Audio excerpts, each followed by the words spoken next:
The smell hit me first. Not blood, not wine, something in between. Metallic, sweet, stale. The kind of scent that sticks to your throat.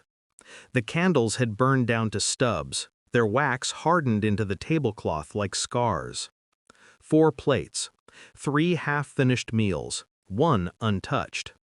Her body was slumped near the chair, head turned slightly as if she'd been listening when it happened. No sign of struggle, no smashed glass, no panic frozen in the room. Just stillness, deliberate, rehearsed. I could hear the faint hum of the refrigerator, the faint drip of wine onto tile. Someone had wiped the table, but not well enough.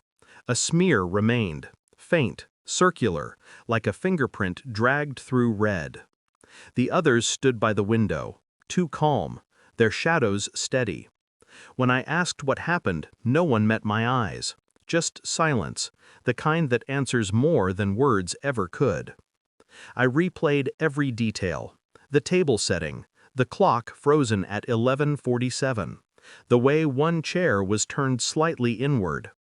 They told me she slipped, hit her head. But the pattern of the blood said otherwise. No impact spray, just pooling, controlled, staged. Her phone lay face down on the counter, locked, but a missed call flashed once, unknown. I started noting contradictions. The host said she arrived at 8. Another swore it was closer to 9. One remembered laughter, another a fight about something small. No one could recall what song had been playing. The bottle of wine was expensive, too expensive for the occasion, yet only her glass was full. It wasn't rage that killed her, it was calculation. Every word they spoke was polished, but the pauses? The pauses were jagged. That's where the truth lived, not in what they said, but in what they didn't dare repeat. By the second day, their grief had rhythm, rehearsed sympathy, synchronized timelines. But guilt has a pulse, faint, uneven, impossible to disguise. I started visiting them separately, one at the cafe, one at the office, one at her apartment, each surrounded by reminders of the same night. They smiled differently when the name came up, some too fast, some not at all. A photograph on the wall caught my eye, all 4 of them, smiling at a lake, taken last summer. But in the reflection of the water, only 3 were looking at the camera. She was turned away, staring at him. There was something between them, not love, not hate, but dependency. The kind that poisons over time. The kind that ends with someone bleeding quietly on a tiled floor.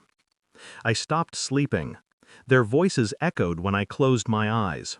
The laughter, the toast, the silence after. I wasn't sure anymore who was lying, them or me, for believing I'd find truth here. The breakthrough came from a sound, faint static in a deleted voicemail. I cleaned it up, amplified it. Her voice. He said, "It's the last dinner." Then a pause. A whisper. If I say no, he'll tell them. The timestamp? 11:46. 1 minute before the clock stopped. Hidden in her phone's memory was a video fragment, blurred but real. She had been recording at the table. The frame caught the corner of a hand reaching toward her glass. The reflection in the wine was unmistakable. His watch, gold, engraved. He didn't kill her out of rage. He killed her because she knew. About the embezzlement, about the affair, about the secret that funded all their perfect lives. When I confronted him, he didn't deny it. He just looked past me, to the empty chair she'd once filled. It had to end quietly, he said. And it did, too quietly. I didn't shout, didn't need to. I simply handed the evidence to the one person he still trusted, his business partner, the third guest that night. By morning, his company froze. His accounts bled out faster than she did. The police arrived before sunrise. I watched from my car as they led him away, cuffed, calm, unflinching. He didn't look angry. He looked relieved. Justice wasn't loud, it was surgical, a quiet incision in the life he'd built on deceit. When our eyes met one last time, he mouthed something through the glass.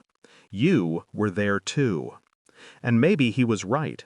Maybe I'd been part of the silence that killed her, the silence that followed every lie. The house is clean now, new owners, new paint. But under the floorboards, I know the stain remains. Invisible, but permanent. I still think about that dinner sometimes.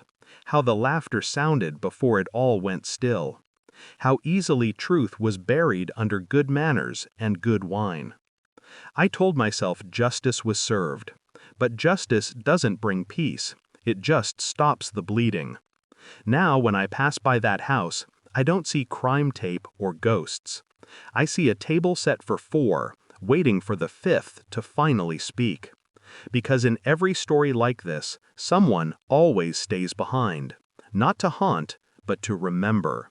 And I do, every night.